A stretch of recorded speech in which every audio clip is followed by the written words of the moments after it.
Hey everyone, welcome back to my channel. If it's your first time here, you're welcome. If you're a returning subscriber, thank you so much for clicking back in today's video. Today's video, I'm going to be sharing with you how to set your under eye, how to get that flawless under eye. I get asked quite a couple of times, how do you achieve a flawless under eye? What product do you use in setting your under eye? How do you get it to look so clean and flawless? Not to worry, I'll be sharing that with you guys in this video. So if this sounds like something you want to watch and definitely want to learn from, please stick around. We'll have our intro. Don't go anywhere, and I'll see you right after the intro.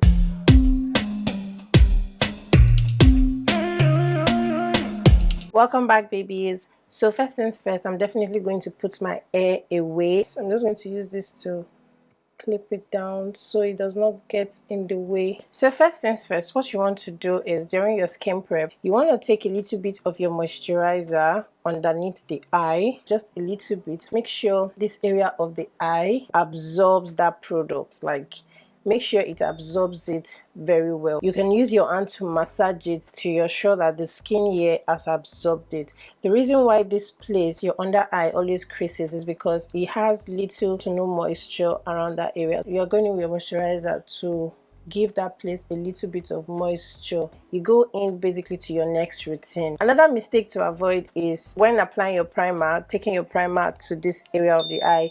It's totally a no-no. If you do that, please don't do that in your routine. That will literally like make it crease the more, and this area of the eye is quite sensitive, so if you're doing that, you're irritating the skin underneath that place. So going in with my primer, I'm using the Egg Eye and Esther primer. I'm just going to take a little bit and then apply it only on the T-zone area of my face, which is here, my forehead, the bridge of my nose and my chin. I'm not going to extend anything underneath my eye. Take a little bit to my forehead because I produce oil in these areas, and literally this is the only way I can control the oil production in my face. So the next mistake to avoid to achieve a flawless under eye is when you're blending your foundation, just like I'm doing right now, you want to avoid taking your products underneath this area.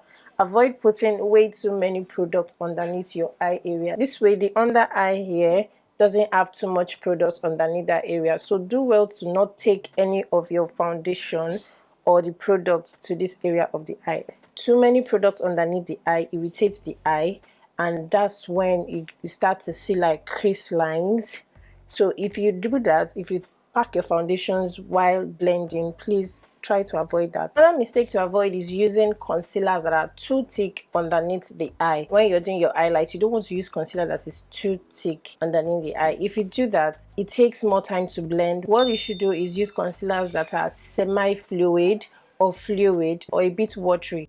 Don't use concealers that are thick underneath the eye. If you do that, those ones tend to like crease out way faster than the one with a watery texture tends to do. Taking a little bit of that product, I'm just going to place that underneath my eye here. So when doing this, make sure you're not packing too many products in this area of the eye. So a little goes a long way. So the rest of my face here. So when blending your highlight, you definitely want to make sure your beauty blender is damp and press it a little bit like this, so that it gets into the inner corner of the eye when you're blending, and this way it gives you enough precision to get into the inner corner of your eye and helps blend the product faster. So when blending, you want to start with the corners of your eye. Make sure you're using the patting method. You're not doing too much. Don't drag, just patting with a soft technique. So going right now, I'm going to blend in this part of the eye, and to do that, you're just still basically doing a very slow method of patting. You're not pushing in the product, you're just patting it gently and taking it to the corner of your nose, the bridge of your nose, which is here, the corner of your nose. So this just helps to brighten up that area of your eye. Can you see the difference between here and this place? Can you see how this just lifted my eye? So that is basically why I love to use a white concealer under this area. And in doing that, just make sure you're blending gently. This blended out seamlessly because of the moisturizer that we applied in this area of the eye. And this is the part that confuses people the most when it comes to setting the under eye and baking the other eye. So I know a lot of us do not know that setting and baking are two different things. When you're setting, you're basically using little to less product on the area of the eyes, on this area of the eyes. When you're baking, you're using excess product on this area of the eye. So that's the difference between baking and setting. So when you're doing that, some people use setting powders, some people use pressed powders, compact pressed powder. So whichever of these products you use in setting your eye, I'm definitely going to give you the trick to it. So before setting the under eye, you want to make sure that this area of the eye is well blended. You can't see any crease line from this area of the eye. Make sure you do well to blend any crease line that might be there before you go in with your setting powder or your pressed powder.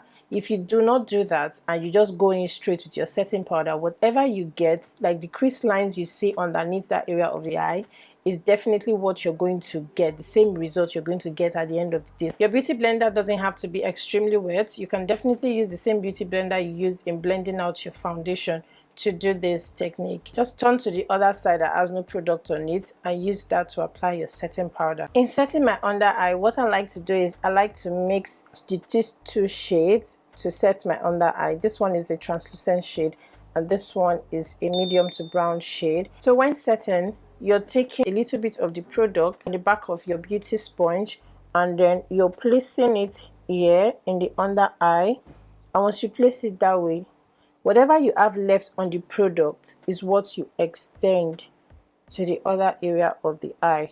You don't need to go in with another product. And then make sure your skin absorbs this particular product that you've applied. So this is basically how you set.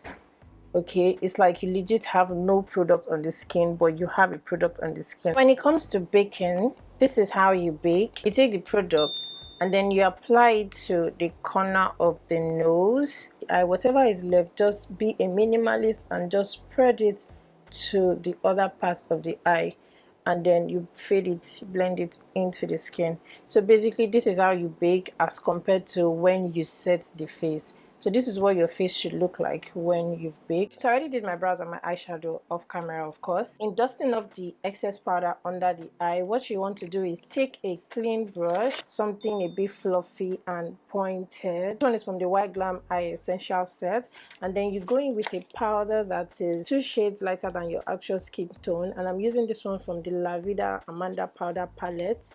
This shade here. Pressing, you're not dusting off. No, you're pressing in like this and patting it into the skin. Then when you get to the tail end here, then you dust off whatever is there. Same technique applies to your Cupid's bow and extend it to the forehead area. So I finished up the look. Basically, I just added my lipstick, lip gloss, added some glow, a little bit of blush, and I'm going to show you now how to set your face with a setting spray as to avoid the eye, the under eye from creasing. So to do that, using my setting spray from Kiss Beauty, I'm just going to spray my face so the spray does not get to my eyeshadow, make it crease, which is not supposed to be. So I'm going to cover my eye and spray. Once the setting spray has dried, you guys can see how my face looks like. So I'm going to go in with that same setting spray and just spray on my beauty blender. I'm going to apply it under my eye. Can you see the difference this has as compared to this? Yeah guys, this is what we look like, the finished look. You guys can see how my under eye looks, so clean and so flawless. Let me come close so you guys can see what I'm talking about. Can you see how this area is so neat? You legit can't see any crease lines. Basically, if you follow all the steps I taught in this video, you're going to achieve the same results without having to suffer or battle with crease lines. And even if you're working on old skins, like I mean mature skins, like older women, you can also do this technique, and it also helps, especially with people that have wrinkles under the skin, under that area of the eye. So if you try this technique, if you do this technique, it works like a zillion times over. Okay, I hope that you guys enjoyed this video. If you've tried this technique before, please let me know in the comment section, and if you haven't, please let me know if you're going to try it also in the comment section. I would like to interact with you guys in the comment section. So yeah guys, that's about it for this vlog. Don't forget to like this video, subscribe to my channel if you haven't, give me a thumbs up, share this video. Please also turn on your notification bell so you don't miss out on any video when I upload. Okay, I'll see you guys in my next video. Bye.